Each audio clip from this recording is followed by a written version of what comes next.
Au nom d'Allah, le tout miséricordieux, le très miséricordieux. Ha-Mim. La révélation du livre émane d'Allah, le puissant, le sage.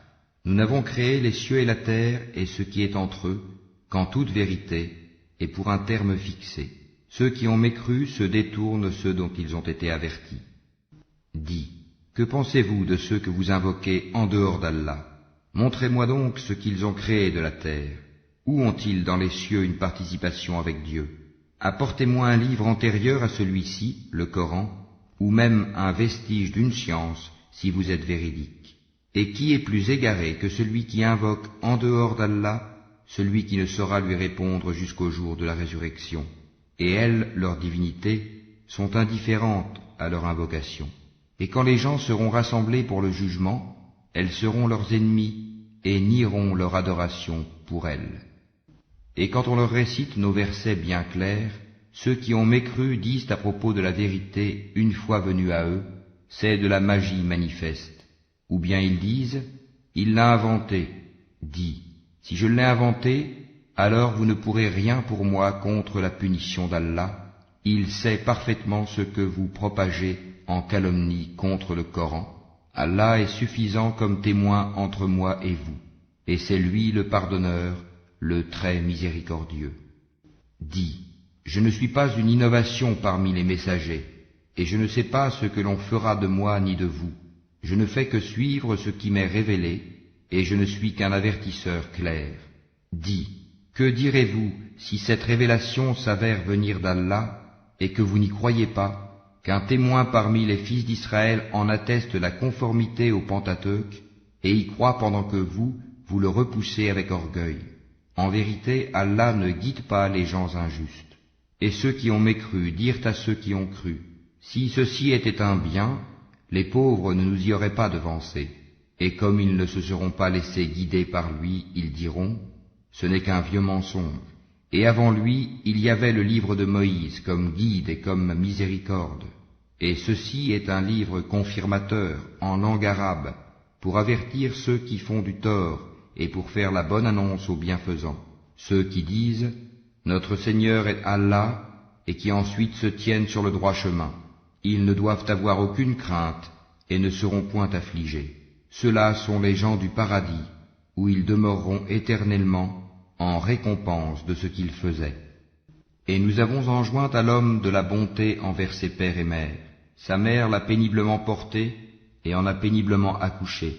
Et sa gestation et sevrage durent 30 mois. Puis, quand il atteint ses pleines forces et atteint 40 ans, il dit, ô Seigneur, inspire-moi pour que je rende grâce aux bienfaits dont tu m'as comblé, ainsi qu'à mes pères et mères, et pour que je fasse une bonne œuvre que tu agrées, et fais que ma postérité soit la moralité saine. Je me repens à toi, et je suis du nombre des soumis. Ce sont ceux-là dont nous acceptons le meilleur de ce qu'ils œuvrent, et passons sur leurs méfaits. Ils seront parmi les gens du paradis, selon la promesse véridique qui leur était faite.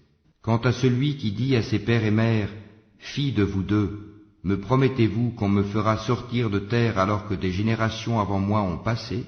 Et les deux, implorant le secours d'Allah, lui dirent, malheur à toi, crois, car la promesse d'Allah est véridique. Mais il répond, ce ne sont que des contes d'anciens.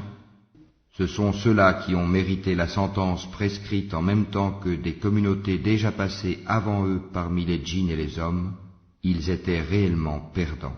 Et il y a des rangs de mérite pour chacun, selon ce qu'ils ont fait, afin qu'Allah leur attribue la pleine récompense de leurs œuvres, et ils ne seront point lésés. Et le jour où ceux qui ont mécru seront présentés au feu, il leur sera dit, vous avez dissipé vos biens excellents, et vous en avez joui pleinement durant votre vie sur terre, on vous rétribue donc aujourd'hui du châtiment avilissant pour l'orgueil dont vous vous enfliez injustement sur terre, et pour votre perversité. Et rappelle-toi le frère des Had, Houd, quand il avertit son peuple à Al-Hakaf, alors qu'avant et après lui des avertisseurs sont passés en disant « N'adorez qu'Allah, je crains pour vous le châtiment d'un jour terrible ».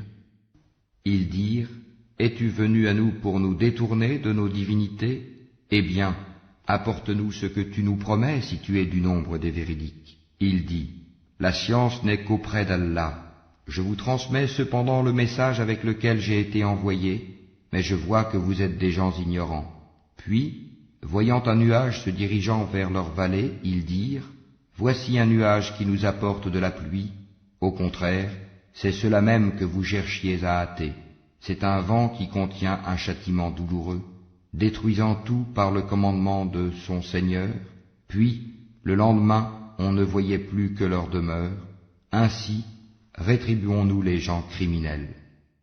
En effet, nous les avions consolidés dans des positions que nous ne vous avons pas données, et nous leur avions assigné une ouïe, des yeux et des cœurs, mais ni leur ouïe, ni leurs yeux, ni leurs cœurs ne leur ont profité en quoi que ce soit, parce qu'ils niaient les signes d'Allah, et ceux dont ils se moquaient les cerna. Nous avons assurément fait périr les cités autour de vous, et nous avons diversifié les signes afin qu'ils reviennent de leur mécréance. Pourquoi donc ne les secourent pas ceux qu'ils avaient pris en dehors d'Allah comme divinités pour soi-disant les rapprocher de lui? Ceux-ci au contraire les abandonnèrent, telle est leur imposture, et voilà ce qu'ils inventaient comme mensonge. Rappelle-toi, lorsque nous dirigeâmes vers toi une troupe de djinns pour qu'ils écoutent le Coran, quand ils assistèrent à sa lecture, ils dirent « Écoutez attentivement », puis quand ce fut terminé, ils retournèrent à leur peuple en avertisseurs. Ils dirent « Ô notre peuple, nous venons d'entendre un livre qui a été descendu après Moïse, confirmant ce qui l'a précédé, il guide vers la vérité et vers un chemin droit. Ô notre peuple, répondez aux prédicateurs d'Allah et croyez en lui. Allah vous pardonnera une partie de vos péchés et vous protégera contre un châtiment douloureux. Et quiconque ne répond pas aux prédicateurs d'Allah ne saura échapper au pouvoir d'Allah sur terre, et il n'aura pas de protecteur en dehors de lui. Ceux-là sont dans un égarement évident. Ne voit-il pas qu'Allah qui a créé les cieux et la terre et qui n'a pas été fatigué par leur création est capable en vérité de redonner la vie aux morts? Mais si, il est certes omnipotent. Et le jour où seront présentés au feu ceux qui ont mécru, on leur dira, ceci n'est-il pas la vérité? Ils diront, mais si, par notre Seigneur. Il dira, eh bien goûtez le châtiment pour votre mécréance. Endure, Mohammed, donc, comme ont enduré les messagers doués de fermeté, et ne te montre pas trop pressé de les voir subir leur châtiment. Le jour où ils verront ce qui leur est promis, il leur semblera qu'ils n'étaient restés sur terre qu'une heure d'un jour. Voilà une communication. Qui sera donc anéanti, sinon les gens pervers?